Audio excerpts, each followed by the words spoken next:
everyone. Welcome back to the Cover 3 podcast here on CBS Sports. That's Tom Fornelli. That's Bud Elliott. That's Danny Kanell. I'm Chip Patterson coming to you live at youtube.com/Cover3 and everywhere you get your podcasts on demand.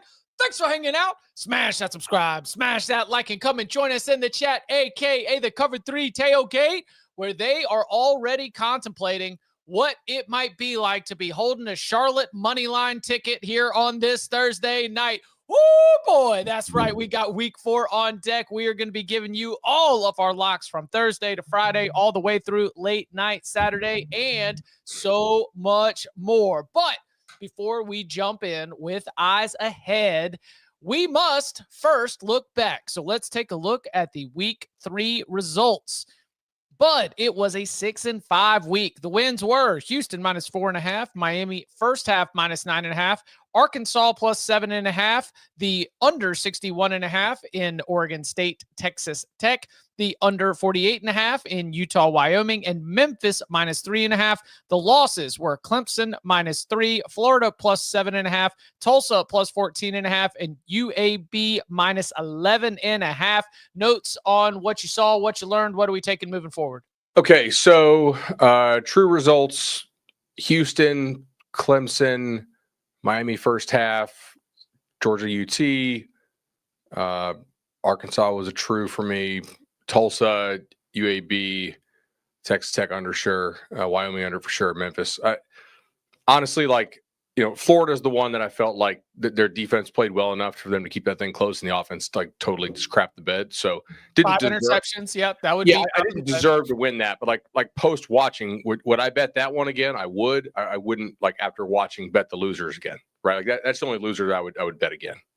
6-5 on the week has you at 16-15 for the season. 5-6 week for me. The wins were Miami first half -9.5, the over 49.5 in Texas A&M Notre Dame, Arkansas +7.5, Vanderbilt +4.5. Didn't even need them. South Alabama +24.5. The losses were USC in the fourth quarter -3.5. Tough scenes there. Clemson -3. That one was just an absolute stinker. I was with you with Florida +7.5. Oregon second half -13.5 was ended up being a loser. As what do we have, Tom? We had David Braun fist pumping and celebrating these late touchdowns for the Wildcats. Culture problem at Oregon. Culture's in question.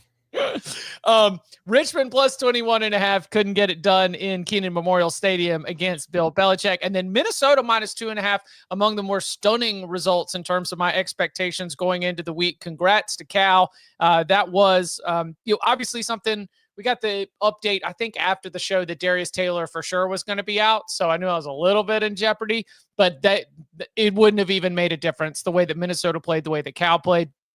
5-6 for the week has me 16-18 for the season. Danny, it was a 4-6 week. The wins were Houston -4.5, the over 49.5 in Texas A&M Notre Dame, Vandy +4.5, Alabama -20.5. The losses were over 52 in Clemson, Georgia Tech, the under 24.5 in Georgia, Tennessee for the first half, USF +17.5, USC -20.5, Boston College -13.5. DK coming to us from the tarmac as he prepares to board his private jet to get out to Lincoln, Nebraska for big time in the college football pregame show. DK, what are we taking away from last week?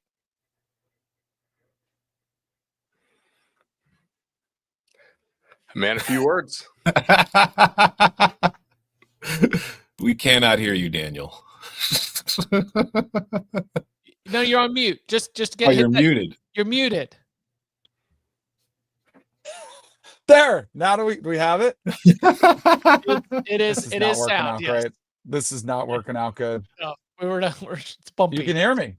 Yes. Oh, geez. This might be a bad idea. This may not work.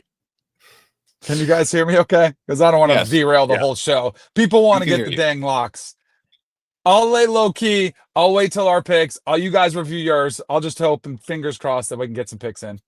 Okay. All right. Danny, 4-6 for the week, has him at 16-15 for the season. Tom Fornelli, I mean, 4-3 week. The wins were Purdue first quarter plus 6.5. USF team total under 20.5. The Florida LSU under 47.5. Utah State quad B's plus 4.5. That's a winner. Georgia minus 3.5. The loss is Georgia minus 3.5. Notre Dame team total under 28.5. Oregon minus 27.5. What are we taking away from the week? The only one I feel really dumb about was the Notre Dame team total. I mean, that game played out very differently than what I expected. So chalk that one up, move on. Georgia minus 3.5. They won by 3 in overtime. Oregon minus 27.5. We just discussed it. Culture problem with the Ducks, allowing 2 touchdowns in the last, 6 minutes of that game after being up. Yeah, just disgusting. You really hate to see him letting go of the rope. I don't know what Dan Lanning is doing up there, but he needs to get his crap together. Come on, we can't be having that, Dan. 4-3 for the week keeps Tom in the lead for the season-long competition for the Cash App Cup. 16-10, up just over 5.5 units with the lead right there. All right, though, we got to get week 3 behind us. We got to get our eyes ahead on week 4. So I ask you, gentlemen, y'all ready to lock it up? Yes, Let's do it.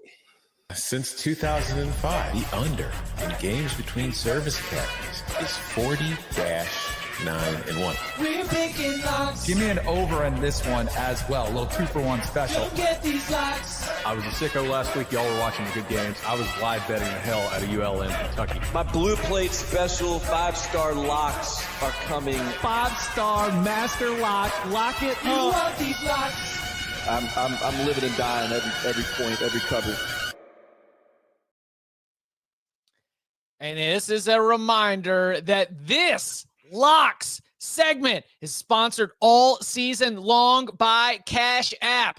Making money moves should be easy, and that's why there's Cash App. It's fast, safe, and honestly way more personalized than the other apps out there. Thank you to Cash App for sponsoring the Locks this season. Thank you for being the sponsor of the Cash App Cup, of course, going to the winner of the season-long competition. We're about a fifth of the way through the competition. Usually it's about 14, 15 weeks before we wrap things up for the regular season. So through 3 weeks, Tom again the leader, but a long way to go. All right, let's dive right in. Thursday night action. As I mentioned earlier, the tailgate was buzzing. We got Rice at Charlotte right now. Looking at Rice laying 2.5 or so. Anybody got a lock? No lock. Twitter tips minus 2.5 with Rice, but not locking it up. Take that for what it's worth. That is that a right? Like just following up on our, if you're going to trust a Charlotte team that would have been a dog to multiple FCS teams, or are you going to trust the Rice team with some new coaching and some fun stuff we're excited about? Yeah, I just think Charlotte's bad. Yeah. I mean, they can't even beat North Carolina. They almost did. Yeah, but they couldn't. Yeah. North Carolina, the number 127 offense in the country, so why not? Yeah. All right. That's the only Thursday night offering that we have. Then we move on to Friday night. Tulsa going to play Oklahoma State now I know this would be a great golf matchup between Oklahoma State's golf program and Trey Lamb, the Tulsa head coach, who's just an absolute stick. But no, this is going to be a football game between Mike Gundy and the in-state rivals, the Golden Hurricane. Iowa at Rutgers as well. So just a pair of Friday night games. Who's got a lock? I do. All right. Tulsa? No, I'm going to bet. Yeah, not this time. I'm going to bet under 47 in Iowa Rutgers. I don't really trust this Iowa offense to get right. If it does, it probably just runs the ball well. Rutgers is really banged up on offense. So give me the under 47 there. I just think that's a tick too high. Fight. Yes! All right. I am on the over. Fight. I'm on the over 46.5. I just think the Rutgers offense is explosive. They're unstoppable. The Greek rifle is just firing on all cylinders. Although, do guns have cylinders? I don't know if that makes any sense. Anyways, Rutgers is hitting big plays. They've had problems on the offensive line all year. Hasn't mattered. I know that this is a much tougher opponent that they'll be facing, but I'm also not completely sold on the Iowa defense. And I think offensively, if Iowa can't move the ball against Rutgers, then Iowa's not moving the ball all year, boys. It's a wrap. Yeah. It is a rizap. No, this Rutgers overs have been like Rutgers overs are really meeting their true test right here. You know, Yeah. they really, really are. We do not play locks for player props. I know that's not something that's widely available, but did we talk in the Big Ten show, Tom, about Mark Gronowski rushing yards over? Yeah, I think Mark should have a decent chance to scramble because Rutgers has given up a lot of scramble yards. Yeah, Rutgers has given up a lot of quarterback runs, quarterback rushing yards. That might be something that it's available in North Carolina. Might be something I'm interested in. No official lock here, but Tom following the trend here, going with the over. All right, let's turn on into the big games from Saturday. We are going to start in noon Eastern time, 10 a.m. local. Texas Tech at Utah. We've broken this game down yesterday on Big Game Breakdown. Who's got a lock? Go ahead, Chip. I've got one on the board. First half under 29.5. So Interesting. It would be simple and very surface level for me to only identify it's a 10 a.m. start. Sleepy start. I mean, it's like me going to the Big East tournament in the quarterfinals and making sure that I've got like the first half under on the very first game. Tight rims. Like, oh, it's just a little creaky to get going. That's all funny. That's good and entertaining. But this first half could end up being a fact-finding mission, because I don't think that Utah can look at the Texas Tech tape and feel like it got a really good look at Texas Tech strengths and weaknesses. I mean, obviously they looked good, but especially in the matchup. And I don't know if Texas Tech can look at the Utah tape and have a good feel for what they're going to be dealing with. And it's not that they won't try to take shots, but the way that this total is set suggests that there are going to be like multiple possessions of moving the football and scoring. And I just think that because of the way that these two teams have to learn about each other and the way that they have to learn about themselves, first time that they've faced some real challenges this season, I could just see this being one that's a little bit slower to get started. So I'm going first half under 29.5. I mean, I don't disagree with the logic. I don't really agree with the play. I'm not opposing. I think this game is well priced. First of all, fact-finding Michigan. Fact-finding Michigan. Fact-finding Michigan is what Connor Stallions wrote on the fact-finding Michigan. I think we need that in our show going forward. This is not a fight, but it's not in line with your play. Give me Tech Utah over 57.5. I think we could be in for a little bit of an old-fashioned kind of Big 12 shootout, even if it's not an old-fashioned Big 12 matchup. I think both of these offenses are going to have fun here. It might be a slow start. Maybe you'll cash in the first half, but I think in the second half, things go my way. So over 57.5. I see. So I've just received via carrier pigeon.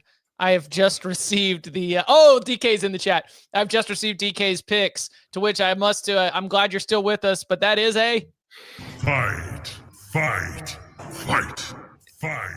Little DK 2-for-1 special on this. He is on the under 57.5, but he's also going to take Utah -3. Wow, I'm in 2 fights already. We had no fights last week, and we've got 2 in the first 4 picks of the day. We've hardly had any, man. Yeah, we've hardly had any fights all season, man. I know. Now it's just like we're doing 5 shows a week. We're into the 4th week. We're all getting sick of each other. All right. What about on this side? Obviously, Danny's going to take Utah -3, but doesn't sound like we've got any other locks in terms of that. You say it's properly priced. So do you think Utah wins this game? Yeah, I do. I think that the biggest difference for me with Texas Tech this year is that Morton looks healthy and improved. Like, he's back to what he was before the injury stuff, and he's also appears to have taken a leap.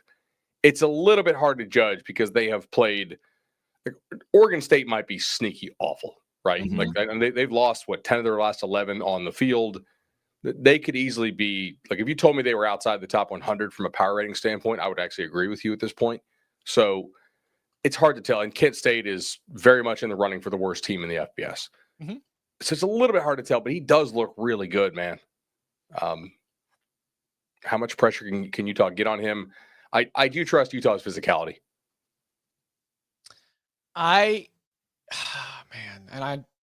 Texas Tech is such an off-season darling. I don't trust Texas Tech. Texas Tech should have had a better record last year than they did. They did not do a good job of closing games out. They did not do a good job of winning some of those coin flippy winnable games. They left meat on the bone. And so if that's what, again, like broad strokes here, and they've added a lot of excellent transfer portal additions to change their makeup, but I'm a little distrustful of this Texas Tech team until they prove it to me that they can go into a place like Salt Lake City, even with the early kickoff, and come out with the win. I thought Bud was about to pull out some tortillas or something and start throwing tortillas at me. I didn't expect Tesla Dan to tap out on us here and go to the 3-wide setup.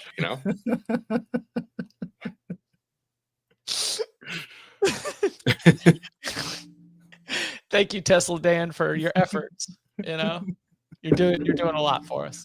All right, so we will keep this thing moving with more of the big games, and that will be the reason why Danny's coming to us from the tarmac is because he is on his way to Lincoln, Nebraska, where big time on CBS will feature Michigan on the road against Nebraska. We've been breaking this game down all week long. Now it's time to put our locks on the line. Who's got a lock? I do. Let's go. I keep going back to that Cincinnati game in which the Bearcats, with a totally rebuilt offensive line, had a 70% rushing success rate in Lincoln. And I don't think Michigan's offensive line is amazing, but I do think it's better than what Cincinnati has. So I'm going to go ahead and take the Wolverines here. I think they will have the advantage on both lines of scrimmage.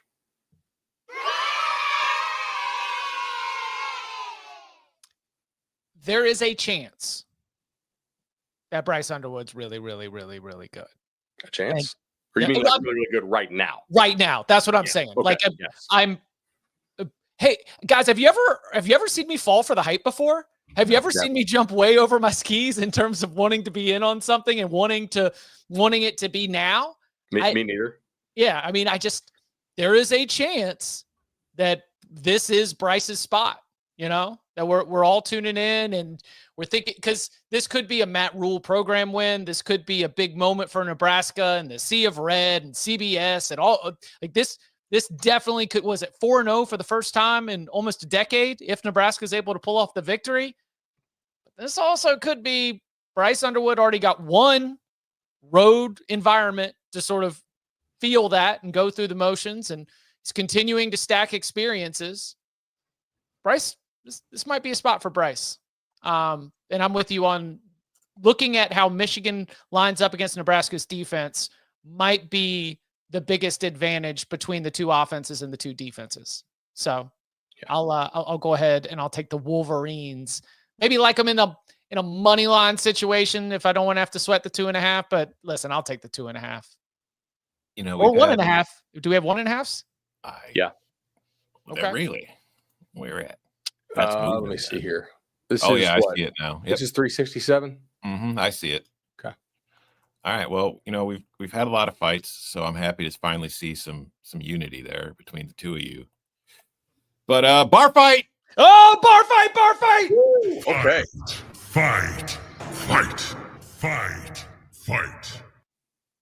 I'm going to take the 2.5. It's still out there, so we could middle it. But yeah, I just 2-point win, 21-19. Yeah. I have not been that impressed by Michigan.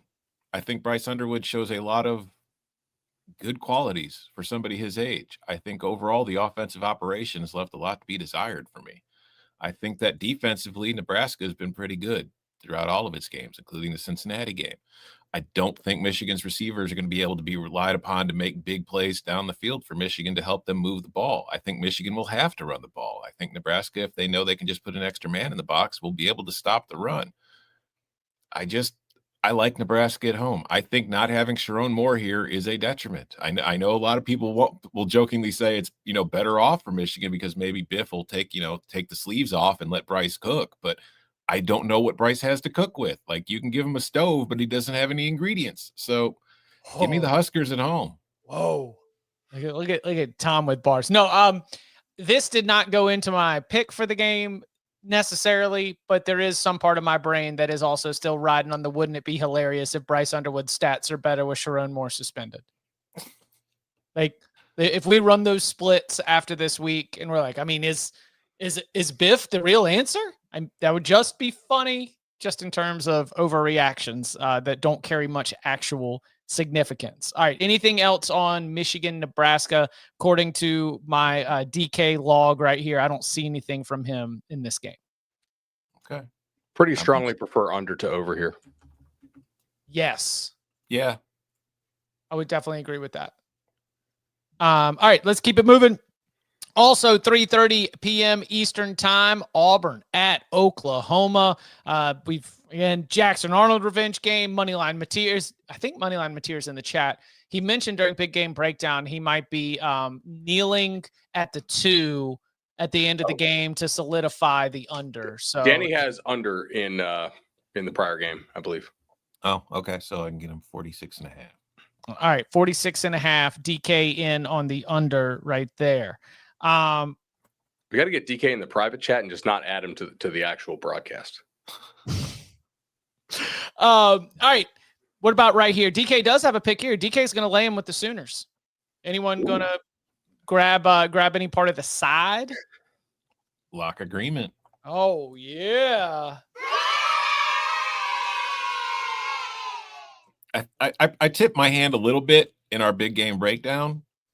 I like Oklahoma a lot. I don't like Auburn that much. And I think that Jackson Arnold is a very one-handed quarterback in that you don't really trust him to throw the ball anyway. And I think Brent Venables knows Jackson Arnold very well. And I think Brent Venables is very good in general at figuring out what a quarterback or an offense's weakness is and forcing him to play that way to see if you can beat him that way. I have a very good idea that he will have an excellent game plan for his very good defense to slow down Jackson Arnold and the Auburn offense, even though I really do like Auburn's receivers. I still don't know that they have a guy to get him the ball enough. And offensively, I talked about it. I also told you to take the Mateer rushing over on the prop if you can find it, because I do think he will get a lot of chances to run in this game, and he probably will run a lot. But I do not like Auburn's back seven on defense. I think Oklahoma is going to be able to find some big plays in the passing game here, and then Mateer is going to run around like crazy to keep first downs moving when it's not there. So I like Oklahoma. I'm taking them 6.5. I don't think alt lines are a bad idea. I mean, I would have bet some Oklahoma -6 at open. I don't really want to lay the 7, but I don't want Auburn if I'm not getting more than 7. I think under 52 was a really good bet. I'm not betting under 47. That's like a 5. I think the value's already sucked out of that for me personally. So, but I lean OU because of the defense. 47 even is where we're at right now. Yeah, and I think there is a chance that Venables calls this with the I'm not going to let Jackson Arnold beat me mindset, which also means like I'm not going to let wild stuff from Mateer beat me mindset as well. Like maybe a little more rein it in this ball game. I'm not going to fire on it. I did have under 47.5 as a potential. That is my lean. It is not my lock. And that seems like it's also. Oh, FanDuel is 47.5, Chip. Oh, I'll take it. All right, let's go. Go. Under 47.5. Under 47.5. It's going to be sweaty because with all the YOLO balls, like those there's a lot of athletes on the field in this game. Mm-hmm. And some YOLO balls can lead to defensive touchdowns, and covering a number in the 40s with defensive touchdowns is extremely difficult. But I just think Brent Venables has a ton of confidence in his defense right now, and he's going to let them go and take care of business and lead the way. All right, let's keep it going as we go on into the prime time slate. Illinois at Indiana. I think I might have 2 locks here. Yeah, I got 2 locks here. Okay. You want me to take this? Go for it. Please. All right.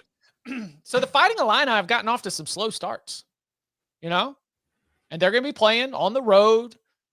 Kurt's going to have them gassed up, ready to go. I think that over the course of 4 quarters, maybe something more on this later, I think that Illinois got a chance to kind of like wasn't the Nebraska game on the road last year, Tom? Yeah. And just kind of hang in the game, wear you down, and then be able to go and trust Luke Altmaier, somebody who's done a fantastic job of meeting the moment at the end. But slow start so far. So I'm going to go Indiana in the first half -3. But then I am also going to add on to that over 52.5. I think that, Tom, like we talked about on Tuesday, you're thinking Illinois, Indiana, you're thinking Big Ten football. You probably think this is more of a rock fight than it's actually going to be when we consider both of these quarterbacks and the offenses, and a game that you might need to score 28 points to be able to go and win. I'm with you on Illinois. 3-3. Give me Illinois plus 6.5. All right. Ooh, okay. I don't know. Do we think this gets to 7? If you want to wait for it in the chat, I get it. But since we're on a live show, really can't. Go ahead and take Illinois here.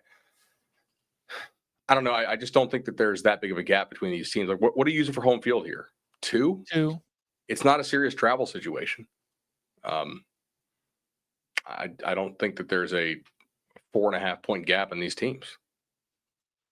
Yeah, there's been a lot of line movement in this game this morning. Somebody hit it pretty hard. Somebody's hitting Indiana hard. Yeah. So that's to Bud's point. For the listeners out there, if you want to hang on and wait for a 7, or if you want to play with some promotions and figure out a way to get something that's more advantageous, but yeah, we got a lock agreement because Danny's on Illinois as well. Let's go.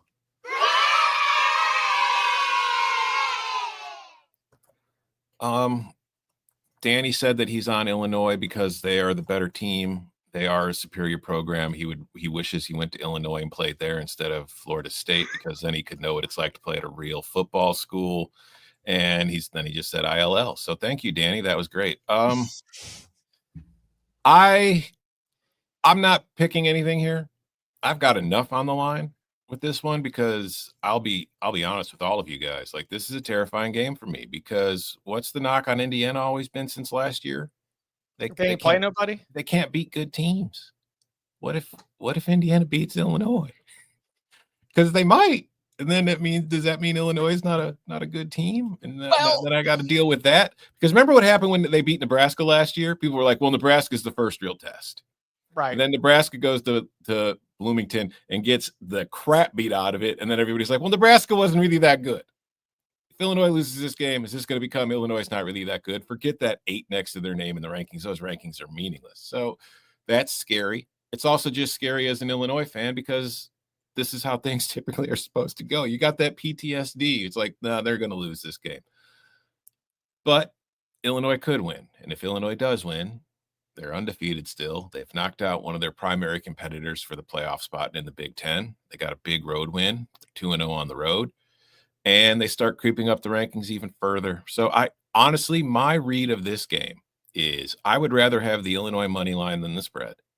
And if I am betting Indiana, I would rather bet an alt line down to 9.5. Because I feel like if Indiana wins, they could run away with it. And they'll try to run away with it to make a point.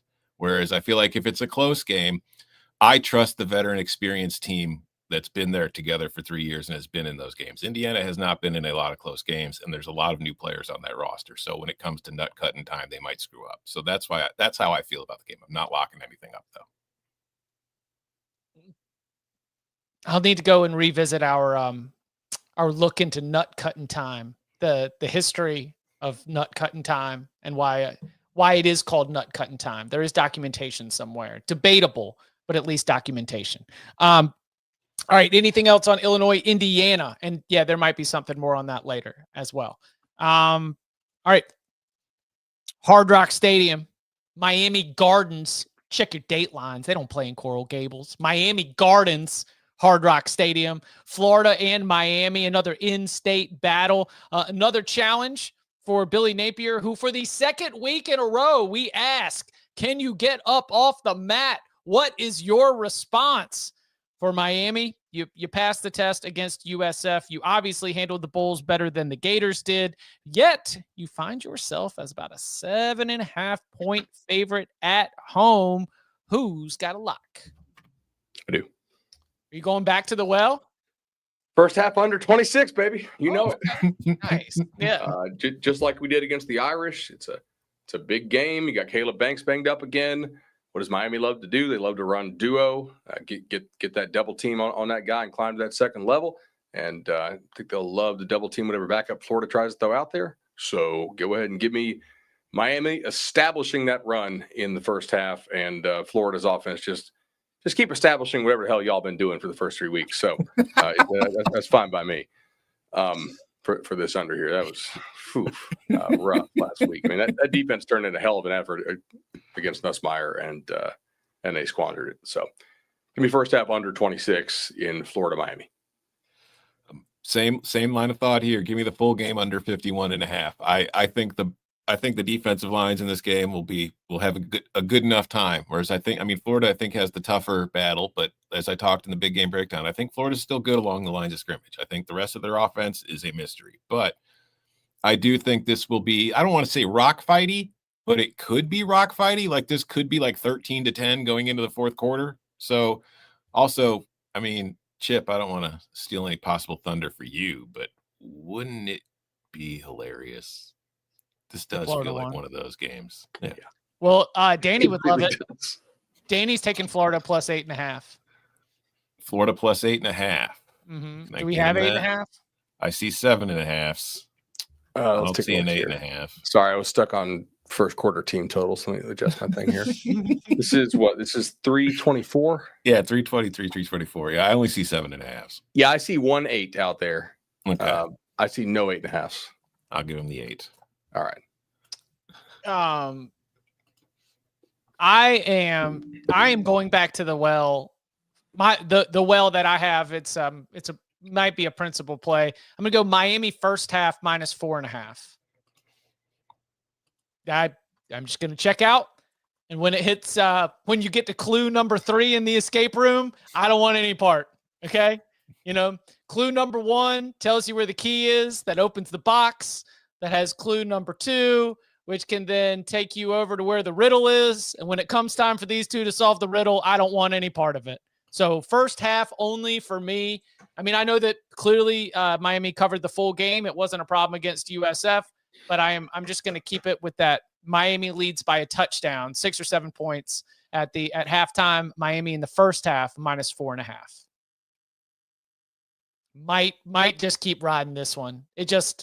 It seems like a self-care Saturday kind of position, just not having to put my hopes and dreams on the line for the decision-making that's coming in the final 30 minutes of the game. That is fair. All right. Coming up on the other side, we open up the entire Week 4 Saturday slate. Everything goes, and then Moneyline, Sprinkles, and more. Next. Only CBS Sports can bring you big time during the heart of Saturday afternoons. It's big time. It's big time. It's big time. It's big time. On CBS and streaming on Paramount Plus.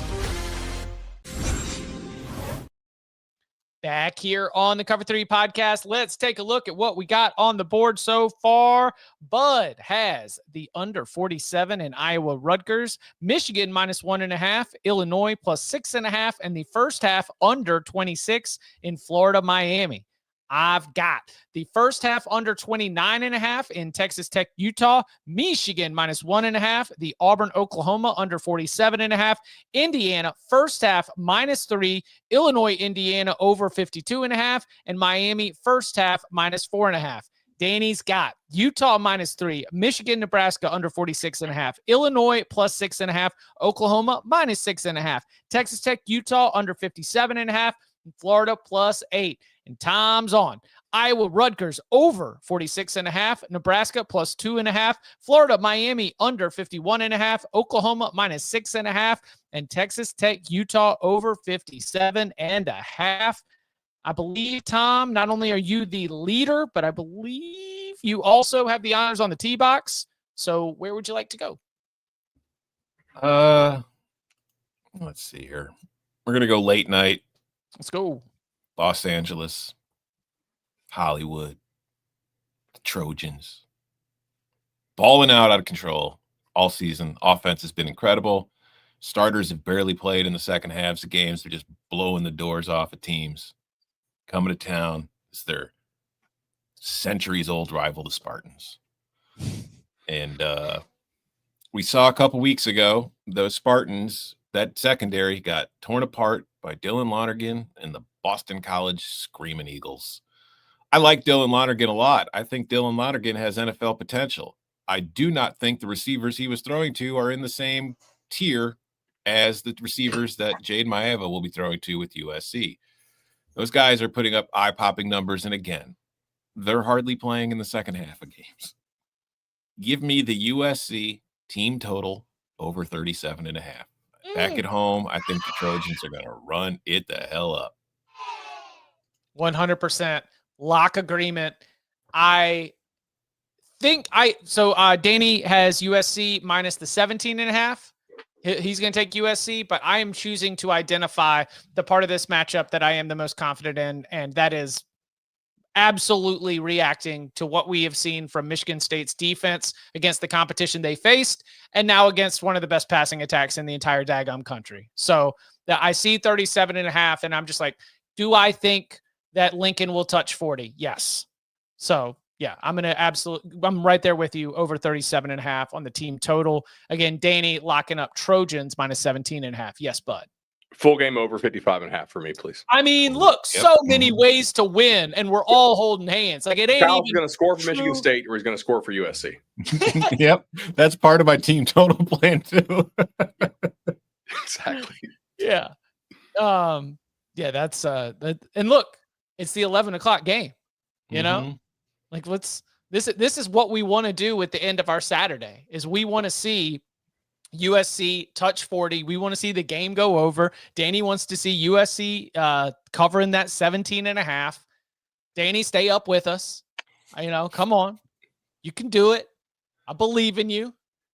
I've seen you do it. You'll be 2 hours late, right? Hold on. Wait, there's Central Time, right? Yeah, Lincoln is Central. Lincoln's Central. Michael in the chat does have a good point here in that USC has to go play a noon kick at Illinois next week. So do you think they'll call the dogs off? It's sort of the theory of why I bet under last week with Texas Tech, Oregon State, right? Like knowing that they had to go to a 10 a.m. local time game the next week. Texas Tech did rather at Utah. I figured like they're not going to, they want to just get off the field, get to the training room, that type of thing. But that's the thing. They're already doing that. Yeah, but that was a 45-point spread or whatever it was, right? Like it's a conference game. It's a conference game. It's a 17-point spread. Maybe they jump on them so early it doesn't matter, but I'm a little bit hesitant to believe so. Nice. All right, Danny said, "Wake up to a winner." Yeah, we'll be watching this one for sure. Yeah, we love waking up to winners. All right, Bud, where would you like to go? All right, Chip, give me my music, please. Oh yes, sir. It's time for sicko mode. Let's go. I'm a little bit lower on some of the teams in the bottom of the Sun Belt. If things go wrong, they could be like UMass UConn. That's kind of like sicko mode of a sicko mode. We're going to go to the flats, to a team that is riding high, to a team that plays hard every week. But, man, Haynes King ran his butt off last week, and I don't know what the motivation is to run it up here. Huge emotional win for Tech. Temple has a couple like decent players, and I watched them against UMass, and they were like the superior team. And to me, this is more like almost like what you would make Georgia Tech UMass, right? Closer to that than what it should be for Georgia Tech Temple. So go ahead, give me the Owls. Let me see. 24, I think, is the best. You can get you 24.5. All right, I'll take 24.5 for sure. Let's do that. I like that, but the angle that I was attacking. Hand the ball off. I mean, look, don't play Haynes King. Let Aaron Philo run out there, you know? Yeah. Don't hate that at all. I offered up on Spotlight this week on our pick segment, offered up Temple first half at the time earlier in the week. It was like 13.5. Yeah. You know, same.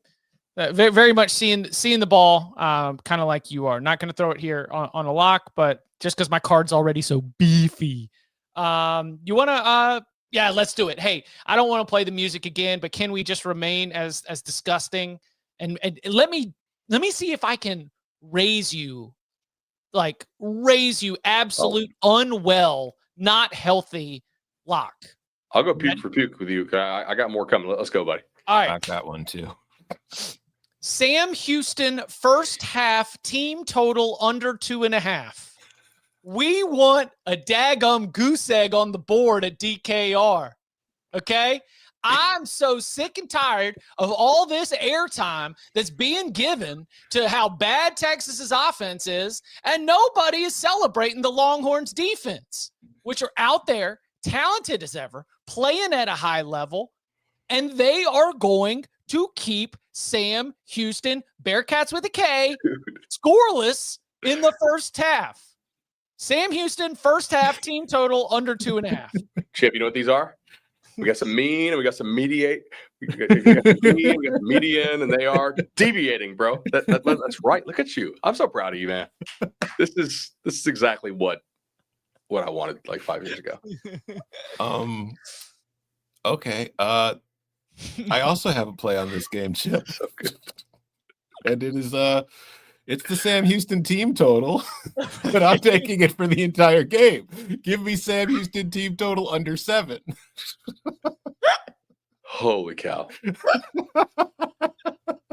I thought you were going to go with, when you said Sam Houston, I thought you were going to go full game and we were going to have a team total under 7 lock agreement. No, now it's a parlay. Now we just stack them up.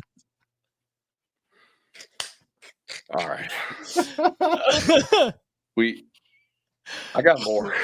Yeah, let's stay. I mean, this is all right. We'll clip this whole thing for sicko mode. If you suffer from nausea, you might need to take a break and see on the next timestamp, because the Dramamine necessary for what we've got right now. All right, let's keep it going. 3:14 Eastern Michigan under 51. That's one of the worst games of the week. Hey, man, that's why we bet them.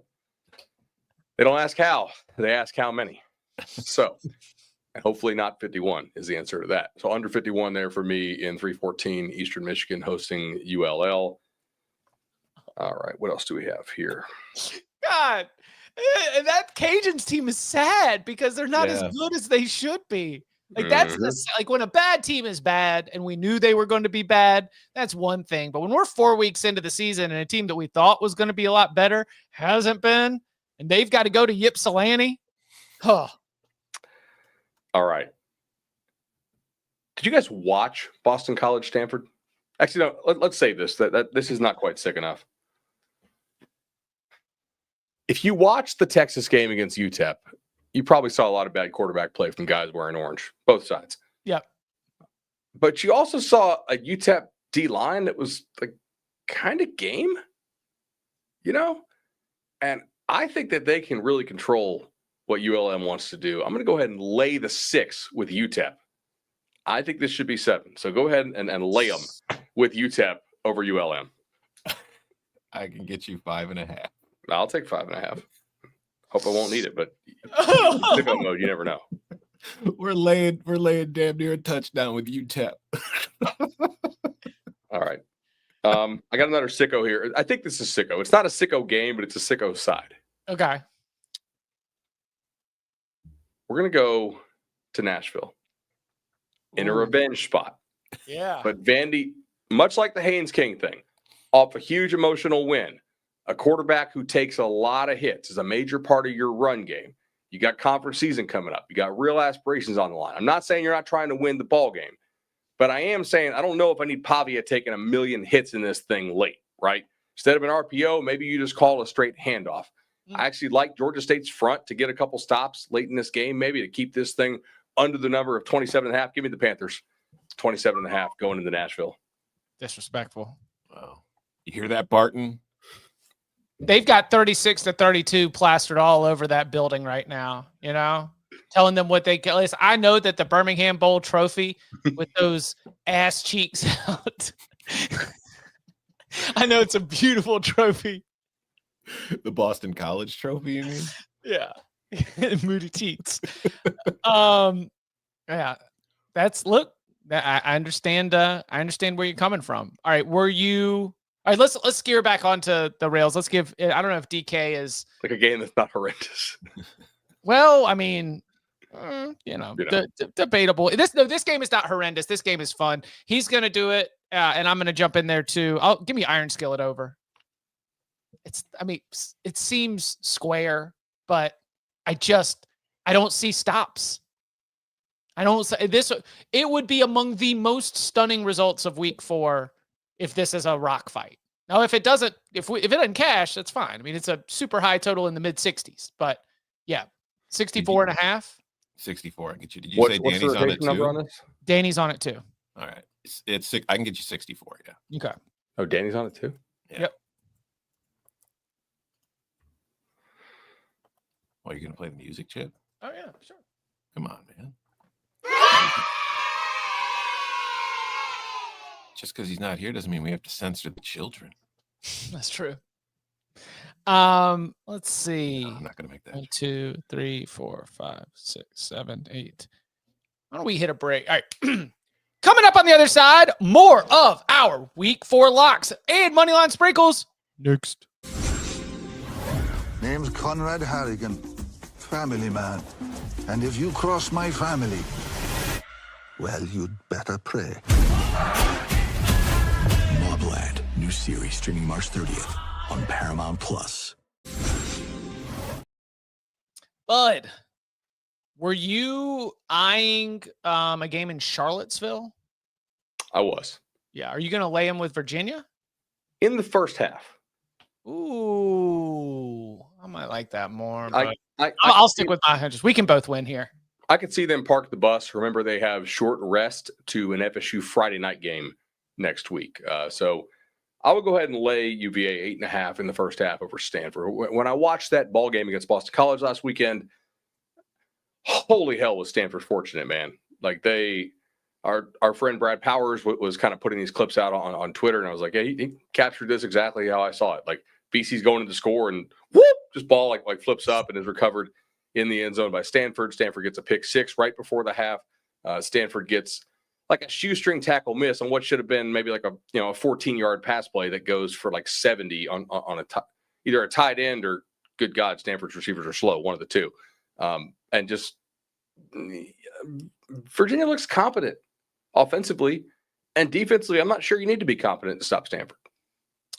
I mean, spot of all spot and the matchup that you don't want to face. They're coming off this late night emotional first ACC win of the Frank Reich era. You're coming all the way across the country. Virginia as you mentioned, can score. Chandler Morris in this offense with a bunch of new pieces in, they can absolutely scoot. I don't hate where your head's at there. I'm just going to go ahead and lay it for the full game, 14.5. Yeah. Laying it with the Wahoos to put it on Stanford. Really, really like that. And while your park the bus argument is definitely fair, there's also, it's not like Tony Elliott has been operating a program that can take ACC wins for granted. Mm-hmm. So they might very much want to stick to what they're doing to be able to cover, not to cover this number, but stick to what they're doing deeper into the game. Stanford also could just belly up at some point as they've got their own trip back. They're going all the way back West Coast. Something to keep an eye on. All right, Tom, where do you want to go? Let's see. I've got 2 plays left. Which one do I want? I'll go to this one. There is still some uncertainty surrounding the health of Lenora Sellers. I don't think it matters. Mizzou minus 9.5. You put us in the video, I'll put you on the locks. Let's go Tigers. Let's go Bo Pribula, Heisman front runner. Let's just put 50 points on these boys and go. Well, we already are home. Let's put 50 points on these boys and go out drinking in Como. Let's go. We are not lock agreement, but we are lock allies. Gamecocks under 7.5 first half points. We are not lock agreement, but we are lock allies. We are a trifecta of Missouri support. Missouri team total over 29.5. Oh, so you think it gets desperation and gets interception-y? I mean, I think Missouri's offense is cooking and playing at home at night. I don't know if we've seen them the way that this team wants to 1-2-3 dominate, but Missouri wants to 1-2-3 dominate, and this is not a game that I would expect Eli to call the dogs off. I will say was it 0 I was watching? South Carolina, Fred Johnson, this backer. This dude can scoot, man. He is really, really athletic. I still think you want to run the ball right at South Carolina, mainly because I've got a Hardy for that. I don't want to deal with Dylan Stewart pass rush all day. Like, sure. Letting Dylan Stewart pass rush me a bunch of times increases the variance in this game, which I want to reduce. Right? I think I'm better along lines of scrimmage for the most part. Stewart accepted, and his fumble cause on a sack type stuff could flip this game. So I just want to try to run the ball like Chip said with Hardy. Yeah, it's a big test for Mizzou's new tackles, but I think they've looked good to start. Agreed. All right. I'm getting close. Let's make sure we got everything. Danny's taking Arkansas Memphis over 62.5. Is that well, interesting. You would mention that. Is that a agreement? No, we actually need to. We care about oral health here, so. Wait, do we have any other plays in Arkansas? Because this reminded me of the dentist play, but it's actually not about Arkansas. I do not have any. No, I'm not going to touch that game. We have a double siren warning for this pick at the top. I have no idea what to expect in these Ole Miss games right now. Simmons clearly aggravated his injury on Saturday, but Kiffin says he will start this weekend. Trinidad, the quarterback. Trinidad Chambliss. Yeah, not Trinidad James. Who I expect to play most of the Tulane game, turned out to be pretty efficient in passing game, even though I was told to expect heavy run package. The Ole Miss defense got exposed as well, and so points were flying around everywhere against Arkansas. Ole Miss was fortunate to get the win on Saturday, and I'm sitting here trying to decide if Tulane can give Ole Miss a tight game in a little bit of a trap spot between Arkansas and LSU. I imagine Summerall will have a better plan for Trinidad now that he is on film, and the Tulane D-line can certainly give the O-line some trouble.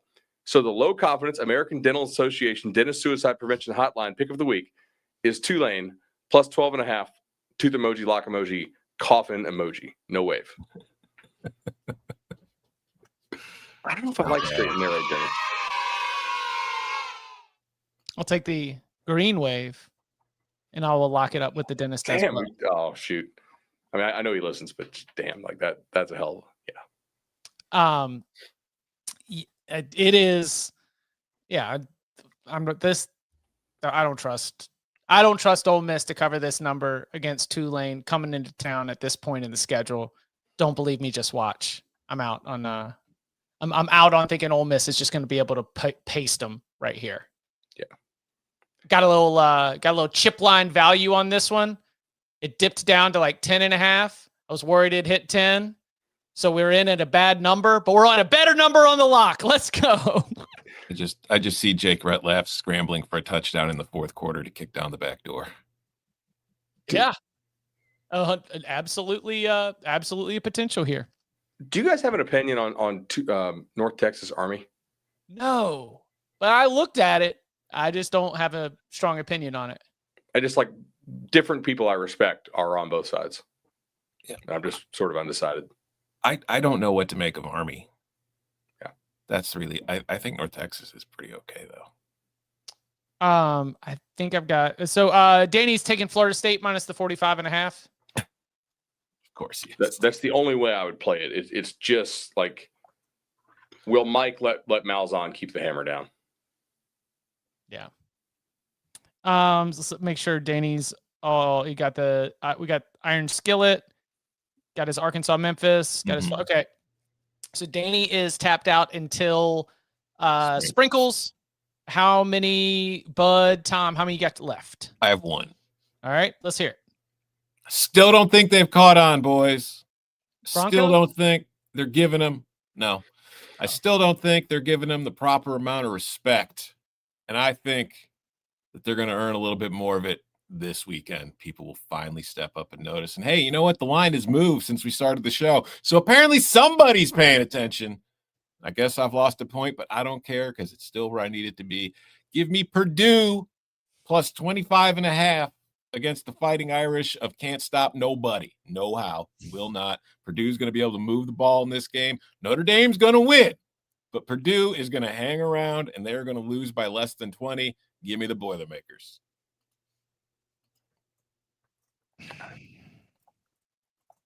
I like that. For the record, that's not what I'm hemming and hawing over here for. You think you think Notre Dame's in the 30s, not the 40s, right? Yeah. Okay.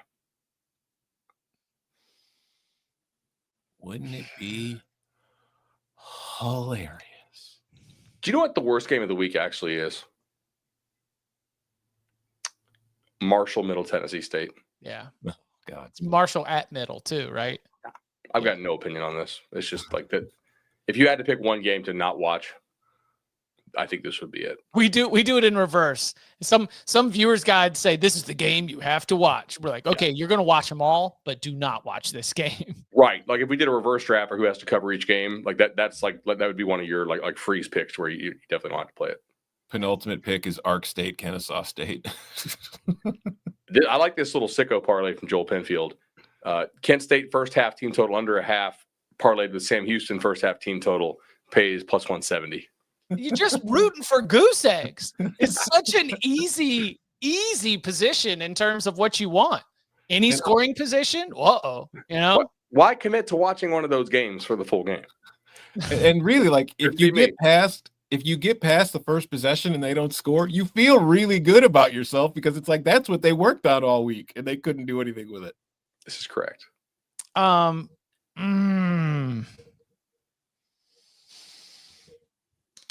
Syracuse plus 17.5. Oh. No, that's too toxic. That's too toxic.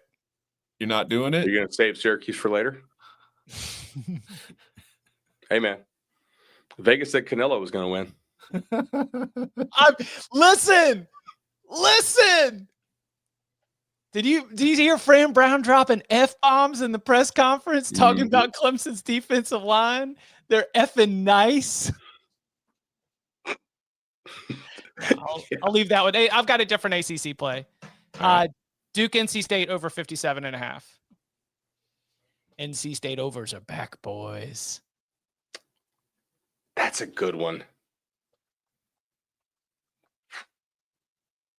I know that listen, Dave is going to tell you, I'm proud of the way my defense plays after halftime, and they have done a good job of locking things down, but man, I think Darian Mensah and Jonathan Brewer will be able to move the ball on the NC State defense.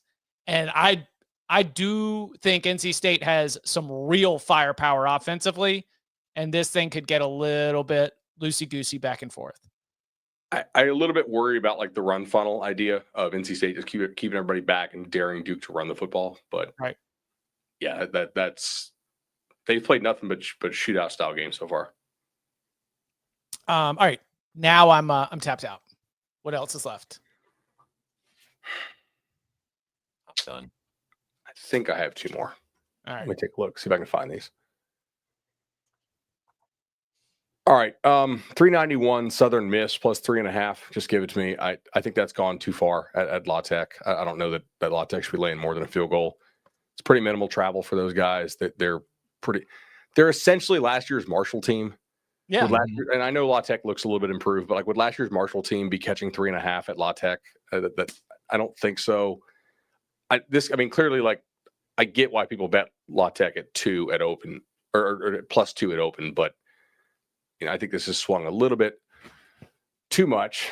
And then the other one that I do have some interest in here No, that's just too juice. Never mind. All right. If it comes back in range, I'll tweet it later. All right. Well, let's review the locks that we've got on the board for week 4. Bud's locking up. Iowa, Rutgers under 47, Michigan -1.5, Illinois +6.5, the Florida, Miami first half under 26, the Michigan State, USC over 55.5, Temple +24.5, the Louisiana, Eastern Michigan under 51, UTEP -5.5, Georgia State +27.5, Virginia first half -8.5, South Carolina first half under 7.5, Southern Miss +3.5. I've got Texas Tech, Utah, first half under 29.5, Michigan -1.5, Auburn-Oklahoma under 47.5, Indiana first half -3, and the Illinois, Indiana over 52.5. Miami first half -4.5, USC team total over 37.5, SMU, TCU over 64, Sam Houston team total first half under 2.5, Virginia -14.5, Missouri team total over 29.5, Tulane +12.5, and NC State Duke over 57.5. Danny's got Utah -3, Michigan-Nebraska under 46.5, Illinois +6.5, Oklahoma -6.5, the Texas Tech Utah under 57.5, Florida +8, USC -17.5, SMU TCU over 64, Arkansas Memphis over 62.5, Florida State -45.5. And Tom's on Iowa, Rutgers over 46.5, Nebraska +2.5, Florida, Miami under 51.5, Oklahoma -6.5, Texas Tech, Utah over 57.5, Sam Houston team total under 7, USC team total over 37.5, Missouri -9.5, and Purdue +25.5. And that was the locks, sponsored by Cash App. As you heard me say at the top of the show, new Cash App users can use our code to get free money. Just use our code, COVER3, send $5 to a friend within 14 days, and you'll get $10 right in your account. Thank you to Cash App. Coming up on the other side, the underdogs we're taking to win on the field. It's Moneyline, Sprinkles, and more. Next. The crowd loves champions. Gladiator 2 is an epic spectacle. Remarkable! To amuse you is my only wish. The glory is yours, not mine. Very good.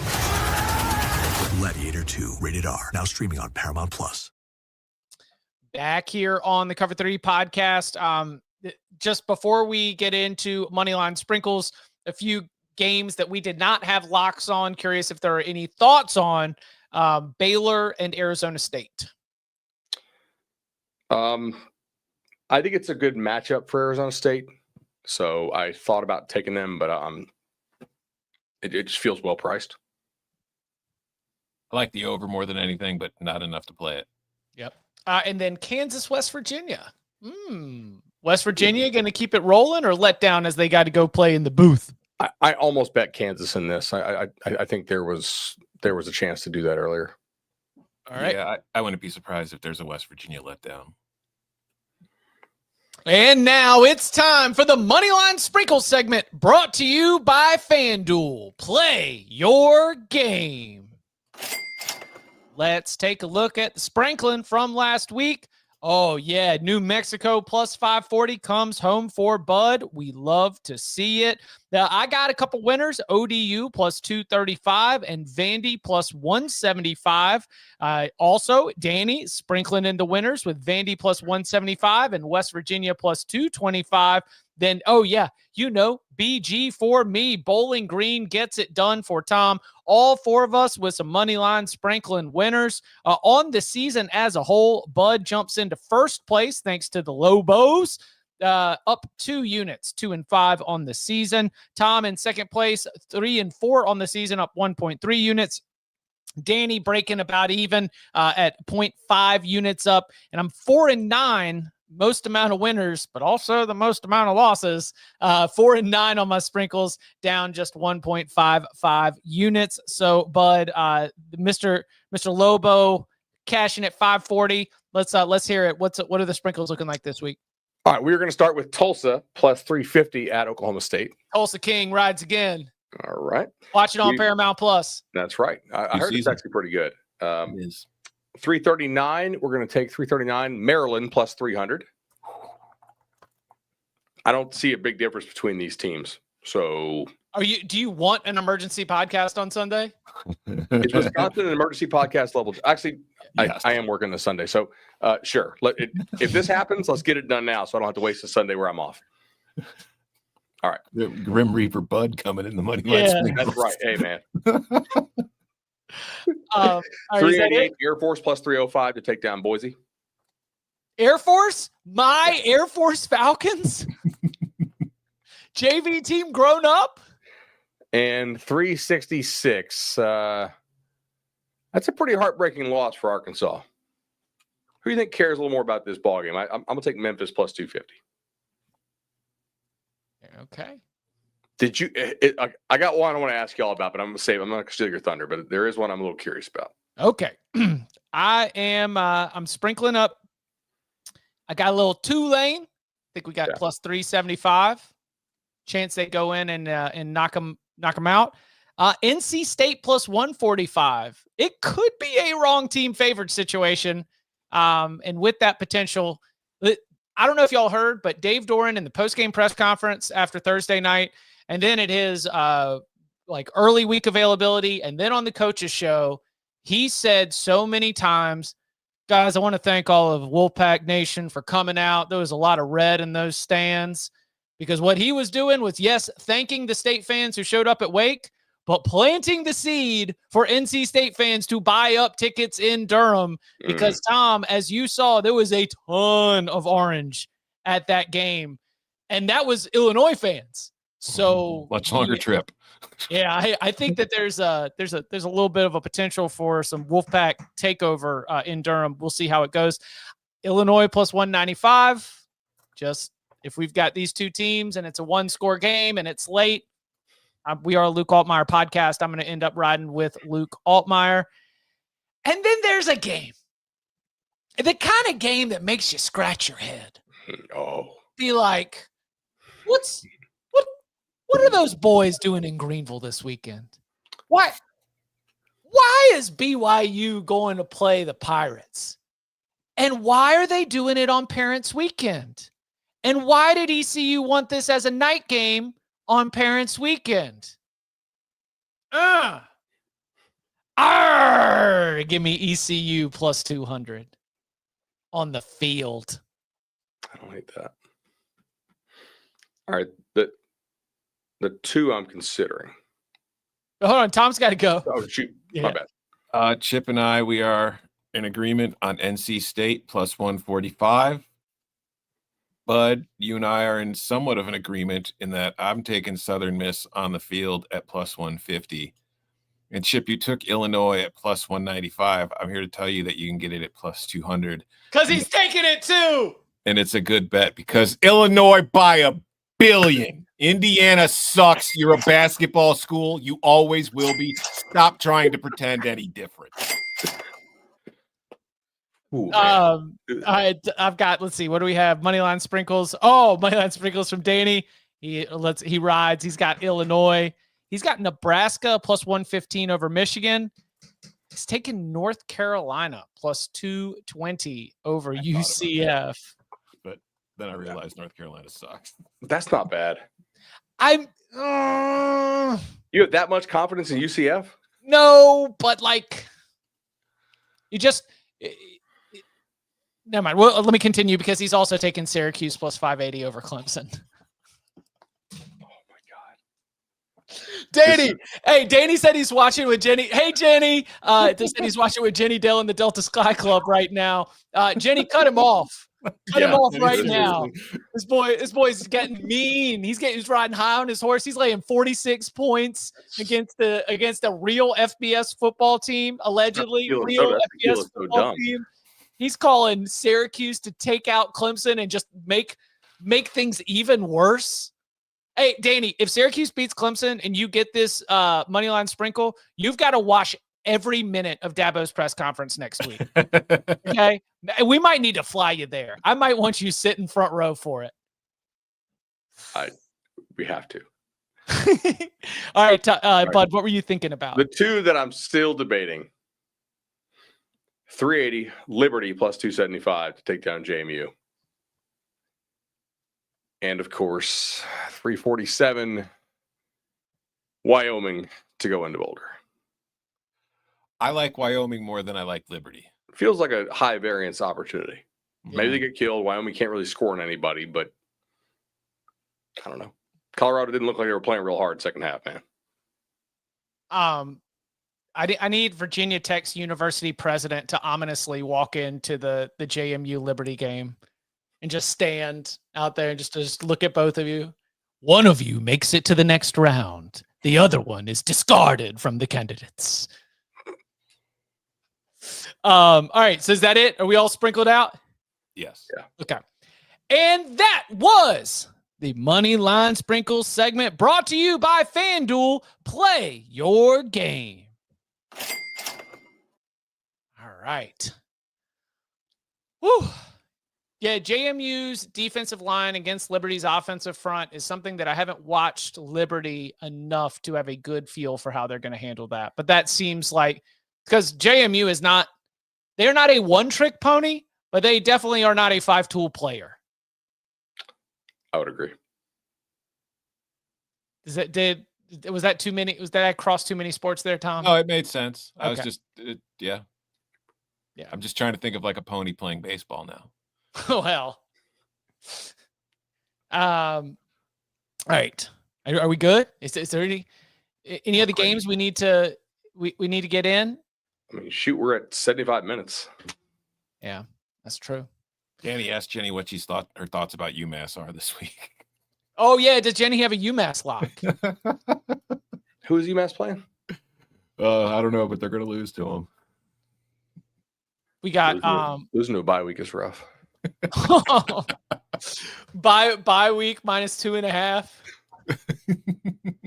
You know things are down bad when bye week ends up getting being the narrow favorite, but such it is. Okay, so there are calls from the tailgate that if Cuse pulls it off, in addition to needing to send Danny to Dabo's press conference to watch every single minute of what it's going to look like when he addresses the Clemson media with the 1-3 record, then he might also need to come join the instant reaction show as well, which will be the next time that we're meeting you right here at youtube.com/cover3, where we will be recapping all the action from week 4. 11:30 p.m. Eastern time is when we get started.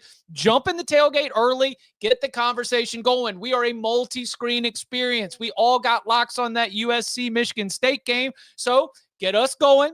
Get the game going, and then just, we'll be talking about it, sweating out our locks together while we recap the day. And you can follow him on Twitter at Tom Fornelli. You can follow him at Bud Elliott 3. You can follow me at Chip _Patterson. Gentlemen, thank you very much.